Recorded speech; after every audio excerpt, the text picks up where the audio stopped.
চাচু আপনার নাম কি? আমার নাম হইল মাসিম আব্দুল্লাহ আল আরাফাত। আর আমার যতটুকু মনে হয়েছে যে আমাদের সিলেট থেকে গাবি কিনাই ভালো, দুইটা সুস্থ হয়ে গেছে ওই জায়গা থেকে জার্নি করে আইসা, তো অসুস্থ হয়ে গেছে, এই জন্য আমার একটা অপারেশন লাগছে। নতুন যে ভাইয়েরা আছেন আপনারা কিন্তু এই রিস্ক নেবেন না। এই গাবিটা সুস্থ হোক, উনিও সুস্থ হোক। আসসালামু আলাইকুম বন্ধুরা, আজ আসলাম আমার ইউটিউবের অনেক বড় ফ্রেন্ড, ঠিক আছে? তো ফ্রেন্ডের কাছ থেকে কিছু জিনিস আপনাদের সাথে শেয়ার করব। আজ উনার খামারে আসলাম, ঠিক আছে? উনার আব্বুর পরিবর্তে উনি আজ আমাদেরকে কিছু কথা বলবে, আপনারা শুনবেন। তো আসসালামু আলাইকুম চাচু, আপনার নাম কি?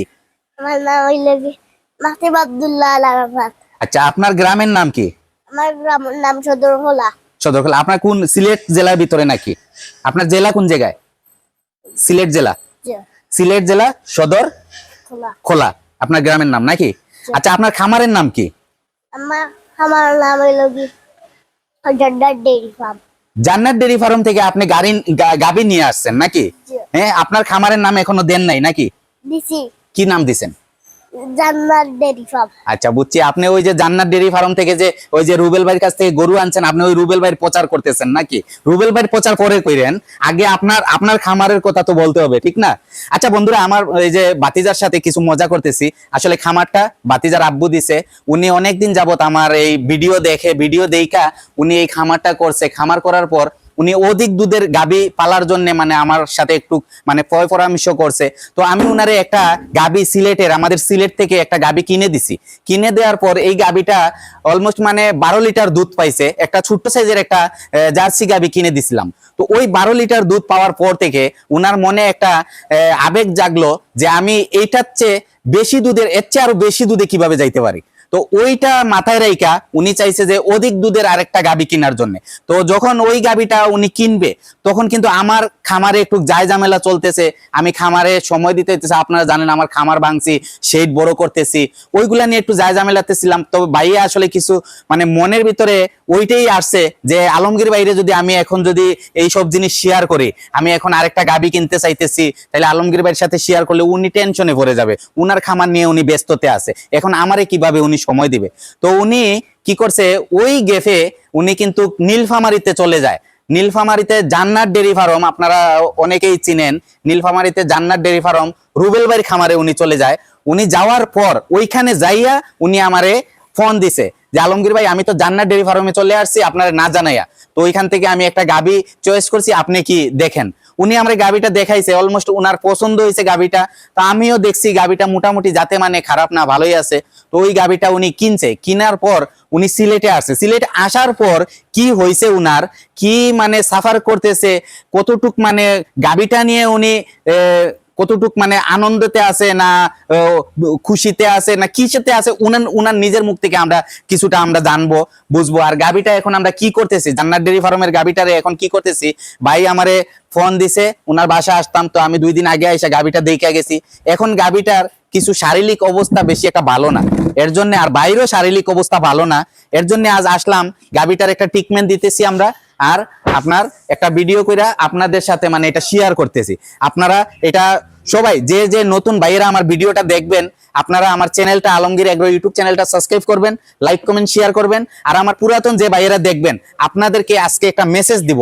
এই মেসেজটা আপনারা মনোযোগ দিয়ে দেখবেন। বাইরের থেকে গাভী গরু নিয়ে আসলে কি আপনারা সাফার করতে। আলাইকুম। আচ্ছা বন্ধুরা, এই হচ্ছে আমার পারভেজ ভাই। তো উনার ঠিকানাটা উনি বলবে। আর নীলফামারীতে যে ভাই গেছে, ভাইয়ের কি আসল বিষয় আমি একটু ভাইয়ের কাছ থেকে জানবো। আচ্ছা ভাই, আপনার ঠিকানাটা কোন জায়গায় সিলেটে? আমার ঠিকানাটা হচ্ছে দক্ষিণ সুরমা থানা, মুল্লাগাঁও ইউনিয়ন, আর সদরখোলা গ্রাম। আচ্ছা, তো আপনি তো আসলে আমার ভিডিও দেখেন নাকি প্রথম থেকে? হ্যাঁ, আমার ভিডিও দেখে আপনি কতটুক মানে এই যে খামার জগতে আসলেন, কি আমার ভিডিও দেখে আসলেন না আপনার কোনো প্রিপারেশন নিয়ে আসলেন? আসলে আমরা তো দেশি গরু পালন করি অনেকদিন থেকে, কিন্তু দুধের গাভী পালন করার বা করবো এরকম কোনো ইচ্ছা ছিল না। আপনার ফার্মের ভিডিও, আপনার চ্যানেলের ভিডিও দেখে দেখে আমাদের আগ্রহ হয়েছে যে আমরা দুধের গাভী পালবো। আচ্ছা, আর এ থেকে শুরু আর কি। আচ্ছা, তো এখন যে আপনি আমারে মানে প্রথম যখন আপনি দেশি গরু পালেন, তারপর আমারে বলছেন যে ভাই আমি একটা গাভী কিনবো। তো একটা গাভী আপনারে আমি কিনে দিছি। এই যে গাভীটা কিনে দেওয়ার পর আপনি ওই গাভীটার রেজাল্ট কি পাইছেন? আলহামদুলিল্লাহ, গাভী আমাদের জার্সি গাভী ছোট বডির গাভী হলেও দুধে আলহামদুলিল্লাহ ভালোই আছে। 10 লিটার বলছিল, 10-12 লিটার আমরা পাইছি আলহামদুলিল্লাহ। আচ্ছা, তো ওই গাবিটা কেনার পর আপনি পরবর্তী যে অধিক দুধের গাবি কিনতে আগ্রহ হইলেন, তো জি। ওইটা কি মানে প্রিপারেশন নিয়ে আপনি আগ্রহ হইলেন? আমাদের আসলে দেশি গাভী থেকে তো আমরা ওইরকম কোনো কিছু বুঝি না। দেশি গাভী পাললেও বিদেশি গাভী পালনের একটা আলাদা একটা ইয়ে আছে, আলাদা ম্যানেজমেন্ট করা লাগে, ওরা আলাদা একটা ইয়ে লাগে। তো আমরা ওই গাভী, ছোট গাভীটা থেকেই আমরা শিখছি যে ওই 10 লিটার দুধের গাভী থেকে আমরা শিখছি কিভাবে অধিক দুধের গাভী পালন করতে হবে বা কিভাবে কি খাওয়াতে হবে, এগুলো আমরা ওইটা থেকেই শিখছি। মানে ওই যে জার্সি গাবিটা আমি কিনে দিছিলাম ওইটাতে 10-12 লিটার দুধ জি পাইছেন, জি জি ওইটা থেকে আপনি একটু আনন্দ পাইয়া চাইছেন যে আর একটু বেশি দুধের একটা গাবি কেনার জন্য। জি, হ্যাঁ, জি। তো ওই বেশি দুধের গাবি কিনতে আপনি কিন্তু চলে গেছেন ওই উত্তরবঙ্গতে নীলফামারীতে। জি। হ্যাঁ, ওইখানে যাইয়া কতটুকু বুঝলেন আপনি যে উত্তরবঙ্গতে গেলে গরু যে আনলে কতটুকু সুবিধা অসুবিধা, এটা আমাদের ভিউয়ার্সের সাথে একটু মানে আপনি শেয়ার করেন। আসলে আমরা অনেকেই মনে করি ইউটিউব দেখে যে আমাদের সিলেটের গাভিগুলার একটু দাম বেশি, দুধের গাভিগুলার একটু দাম বেশি। আমরা মনে করি যে আমরা বাইরে থেকে নিয়ে আসলে আমরা একটু ভালো গাভি আনতে পারবো, কম দামে আনতে পারবো, আর এগুলা দেখেই আমরা উৎসাহ হই বাইরে যাওয়ার। আচ্ছা, আর আমার যতটুকু মনে হয়েছে যে আমাদের সিলেট থেকে গাভি কেনাই ভালো, 2 টাকা বেশি দিয়ে হলেও আমাদের সিলেট থেকে গাভি কেনা ভালো। কারণ আপনি দেখেন আমাদের ওইদের সাথে একটা ম্যাচ হবে, আর ওই জায়গা থেকে নিয়ে আসলে আমরা হয়তো একদিক থেকে টাকায় কম নিয়ে আসতে পারবো, কিন্তু ঘুরে ফিরে দেখা যাবে যে আমাদের আসার পর গরু যে জার্নি করে আসে, আসার পর দেখা যায় যে গরুগুলো অসুস্থ হয়ে যায়। এই যে আমি যে গাভিটা নিয়ে আসছি এত পরিমাণ অসুস্থ হয়েছে, গাভিটার স্বাস্থ্য ভেঙে গেছে, দুধ কমে গেছে। তো এগুলারে আবার ওই ভালো ম্যানেজমেন্টে নিয়ে আসতে হলে অনেক কষ্ট করতে হয়, আর অনেক টাকার ইয়ে লাগে, ওষুধপত্র লাগে। তো এই দিক থেকে বিবেচনা করলে আমার মনে হয় যে আমাদের সিলেট থেকে গরু কিনাই ভালো। গাভি যেগুলো আছে 2 টাকা বেশি হলেও সিলেট থেকে কিনাই ভালো। আচ্ছা আচ্ছা, তো আসলে এই যে ভাই জান্নাত ডেইরি ফার্মে গেছে, আসলে অনেকে মনে মনে বলবেন যে আমি দাঁড়াইয়া আছি আর ভাই বইসা আছে, কিন্তু এখানেও একটা কাহিনী আছে।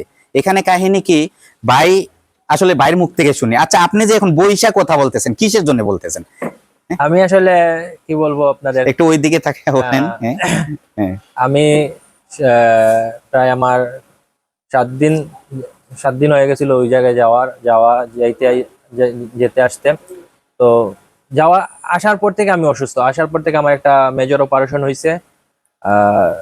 আসার পর যেদিন আসি এর পরের দিনে আমার একটা মেজর অপারেশন হয়েছে। আমি অসুস্থ হয়ে গেছি ওই জায়গা থেকে জার্নি করে আইসা, তো অসুস্থ হয়ে গেছি, এই জন্য আমার একটা অপারেশন লাগছে, আর যার জন্য আমি এখন বসে কথা মানে আপনি বলতেছি। তো সুস্থ ছিলেন, আমি একদম সুস্থ ছিলাম, কিন্তু আমি জানি ভাই একদম পুরোপুরি সুস্থ ছিল, কিন্তু উনি জার্নিংটা সহ্য করতে পারে নাই। জি। ওই আসা যাওয়ার পথে মানে উনার একটা সমস্যা হয়েছে, এই কারণে একটা মেজর একটা অপারেশন হয়েছে, এর জন্য উনি বেশি দাঁড়াইতে পারতেছে না, কথাও বলতে পারতেছে না। আচ্ছা বন্ধুরা, আমি এইটাই বলতেছি আপনাদের সাথে এখন কিছু শেয়ার করব। ভিডিওটা একটু বড় হবে, কিন্তু আপনারা ধৈর্য সহকারে ভিডিওটা দেখবেন। হ্যাঁ, এখন আমি মূল পর্বতে যাব, আপনারা ধৈর্য সহকারে ভিডিওটা দেখবেন। তো আমি এখন কি জান্নাত ডেইরি ফার্মের গাবিটা একটু আপনাদেরকে দেখাইতে চাইতেছি কি আসবে। ভাই চলে আসছি গাবিটা দেখার জন্য, ভাই আমাদেরকে বলছে তো আসার জন্য। তো আইসা গাবিটা দেখলাম, গাবিটা আসার পর এখন গাবিটা মানে কতটুক সুস্থ আছে অসুস্থ আছে সবকিছু আপনাদের সাথে শেয়ার করতেছি। আসলে এই যে জান্নাত ডেইরি ফার্ম থেকে আপনারা গাবি সিলেট থেকে যাইয়া গাবি নিয়ে আসবেন, নিয়ে আসলে কতটুক আপনাদের লাভ। নতুন যে ভাইয়েরা আছেন আপনারা কিন্তু এই রিস্ক নিবেন না, এই রিস্ক নিবেন না। কিসের জন্য বলতেছি, দেখেন আইজ ভাই একটা গাবির জন্য গেছে ওই নীলফামারীতে, উত্তরবঙ্গ নীলফামারীতে গেছে, যাইয়া উনি গাবি আনছে, কিন্তু গাবিটা আনতে যাইয়া উনিও অসুস্থ হয়েছে, গাবিটাও অসুস্থ হয়েছে। তো গাবিতে এখন আমরা কি করতেছি, এখানে আসলে বড় মাপের একজন ডাক্তার যদি আনতে হয়, এই যে তার ট্রিটমেন্টটা আমরা ডাক্তার আনছি, ডাক্তার আইনা দেখাইছি, দেখানোর পর ডাক্তারে প্রেসক্রিপশন দিছে। তো প্রেসক্রিপশন অনুযায়ী যে ওষুধগুলা, এই ওষুধগুলা এখন যদি তার শরীরে দিতে হয়, ওই ডাক্তার সাহেবের আনলে ডাক্তার সাহেবের সাথে আবার ইন্টার্নি একজন লাগবে, ঠিক আছে। একটা স্লাইন ক্যালসিয়াম দিতে হইলে মানে অনেক ব্যাপার সেবার আছে, ঠিক আছে। তো আমরা এখন আইয়ুব আলী ভাই আর আমি আসলাম, আইসা ভাই যেহেতু অসুস্থ হয়ে গেছে, ভাই ইবনে সিনাতে ভর্তি ছিল, ওনার যেহেতু অপারেশন হয়েছে ভর্তি ছিল, তো এখন ভাই একটু সুস্থ হয়ে আসছে, আইজ আবার ভাই যাবে ইবনে সিনাতে, ওনার ডাক্তার আছে। তো এখন আমরা এই গাবিটারে আমরা স্লাইন ক্যালসিয়াম দিতেছি, স্লাইন ক্যালসিয়াম দিতেছি। কি কি দিতেছি দেখেন, শুধু স্লাইনেই ডাক্তার সাহেবের 3টা স্লাইন লেখছে। হ্যাঁ, এই যে এগুলা স্লাইন লেখছে 3টা, এই যে 3টার ভিতরে আমরা 2টা অলরেডি দিয়ে দিছি, 2টা দিছি, এখন আরেকটা রয়েছে। তো এটার সাথে এই স্লাইনের সাথে আরো অনেক কিছু আছে, এগুলা আসলে সবকিছু বলার নাই। আমি আইয়ুব আলী ভাইয়ের কাছ থেকেও কিছু শেয়ার করি আপনাদেরকে কথা, কারণ এই যে ভাই কিন্তু স্লাইন ক্যালসিয়ামটা দিতেছে। হ্যাঁ, আচ্ছা আইয়ুব আলী ভাই, জি এই যে আমরা আসলাম 2 দিন আগে, পারভেজ ভাই যে নীলফামারীতে গরুটা আনলো, তো আইনা উনি আমাদের মতে আমরা একজন খামারি হিসাবে, হ্যাঁ, আপনি একজন অভিজ্ঞ খামারি, আলহামদুলিল্লাহ আপনার খামারে প্রায় 35টা গরু আছে, অনেকে আমার চ্যানেলে দেখে নরিন ডেয়ারি ফার্ম।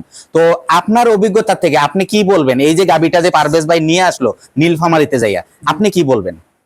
আমি সম্মানিত খামারি ভাইদেরকে বলবো, আপনারা যারা অভিজ্ঞ আছেন, আপনারা দেশের যে এক প্রান্ত থেকে অন্য প্রান্ত থেকে গরু আনতে পারেন, সমস্যা নাই।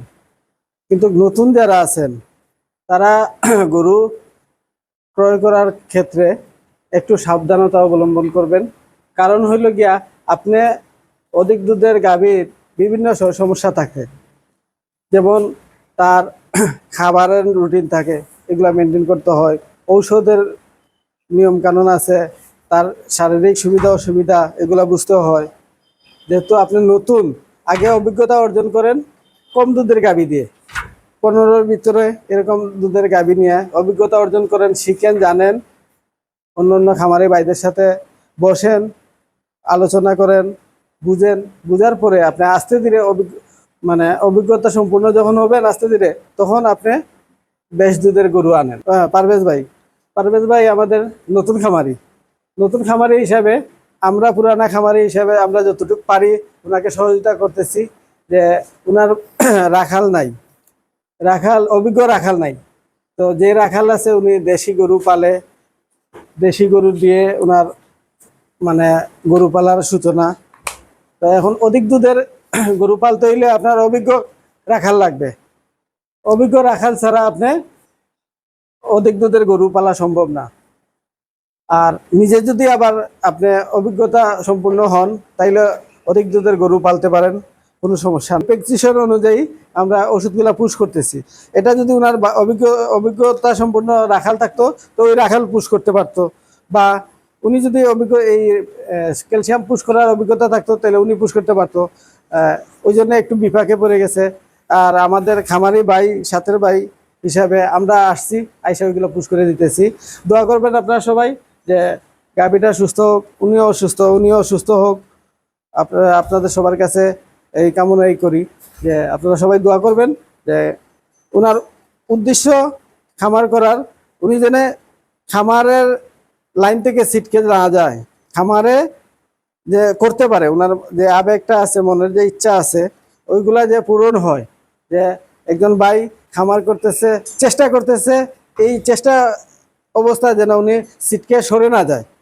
আচ্ছা আচ্ছা, ওই জন্যে আমি বলবো আপনারা অভিজ্ঞতা অর্জন করেন, গরু সম্বন্ধে জানেন, বুঝেন, তারপরে আস্তে ধীরে অধিক দুধের গাভী পালন করেন। তো বন্ধুরা, আমি আজ ভিডিওটা এখানেই রাখবো। আপনাদেরকে এই মেসেজটা দিব, আমাদের সিলেটের যে নতুন উদ্যোক্তা ভাইয়েরা আছেন, যারা খামার দিতে চান, হ্যাঁ, আপনারা কি করবেন, সিলেট থেকে গরু নেয়ার চেষ্টা করবেন। পারভেজ ভাইয়ের মতো এই বুকামিটা করবেন না। আজ কিন্তু পারভেজ ভাই অনেক কষ্টতে আছে, গাবিটা নিয়েও কষ্টতে আছে, শারীরিকভাবে উনিও কষ্টতে আছে। তো এই যে উনি 18 লিটার দুধের গাবি যে জান্নাত ডেয়ারি ফার্ম থেকে বলে দিছে, কিন্তু এটা 18 লিটার কখন পাবেন আপনি? ফুল ভালো একটা ম্যানেজমেন্ট যদি আপনি করতে পারেন, তাইলে আপনি 18 লিটার এটা থেকে নামাইতে পারবেন। কিন্তু 18 লিটার দুধের গাবি আমাদের সিলেট থেকে এর চেয়ে কমে দামে কিনতে পারে। উনি কিন্তু এই গাবিটা কিনছেন নীলফামারীতে জান্নাত ডেয়ারি থেকে 2,55,000 টাকা। 2,55,000 টাকা ওনার শুধু কিনা, তারপরে এটা গাড়ি ভাড়া আছে, তারপরে উনার যে যাওয়া আসার গাড়ি ভাড়া আছে, সম্পূর্ণ হিসাব করে দেখেন একটা গাবির তলে প্রায় 3 লক্ষ টাকা যাইয়া পড়তেছে। আপনি 2.5 লক্ষ টাকার ভিতর থেকে, 2.5 লক্ষ টাকার ভিতরে যদি আপনি সিলেট থেকে, আমার ঘরে অনেক গাবি আছে প্রথম বিয়ানের, আপনার 2 দাঁতের, 2.5 লক্ষ টাকার ভিতরে আমার কিনা, কিন্তু গাবিগুলো আলহামদুলিল্লাহ 18 লিটার দুধ দিতেছে, এখন বর্তমানে 18 লিটার দুধ দিতেছে। ঠিক আছে, তো এর জন্য আমি এটাই বলবো, আপনারা ওই উত্তরবঙ্গেতে দৌড়াদৌড়ি না কইরা, আপনারা পুরান যে খামারি ভাইয়েরা সবসময় আনতেছেন, আপনারা যান। নতুন যে আমার উদ্যোক্তা আছে, যে ভাইয়েরা আছে, আপনাদের কাছে আমার অনুরোধ থাকবে, আপনারা সিলেট থেকে আপনারা গাবিগুলা ক্রয় করবেন। আপনারা দ্বিতীয় বিয়ানের গাবিগুলা চেষ্টা করবেন ক্রয় করার জন্য, আপনাদের জন্য সুবিধা হবে। প্রথম বিয়ানের গাবি ক্রয় করলে কি হবে, এই যে দেখেন এটা প্রথম বিয়ানের গাবি, উনি বাচ্চা দেওয়ার পর কি হয়েছে, বাচ্চা দেওয়ার পর উনার খাবার দাবার সবকিছু ছেড়ে দিছে, খাবার দাবার ছেড়ে দিছে। এখন তার স্লাইন ক্যালসিয়াম দিতে হইতেছে, কত ট্রিটমেন্ট দিতে হইতেছে, এখন তার তলে না হইলে আরো 20,000 টাকার ট্রিটমেন্ট যাবে। ঠিক আছে, তো আমার ভিডিওটা এখানেই রাখতেছি। আপনারা দোয়া করবেন, আমার আলমগীর এগ্রো ইউটিউব চ্যানেলটা সাবস্ক্রাইব করবেন, লাইক কমেন্ট শেয়ার করবেন, আর আপনারা আমার ফেসবুক পেজটা আছে আলমগীর এগ্রো, ওইটা ফলো দিয়ে রাখবেন। আসসালামু আলাইকুম ওয়া রাহমাতুল্লাহি ওয়া বারাকাতুহু।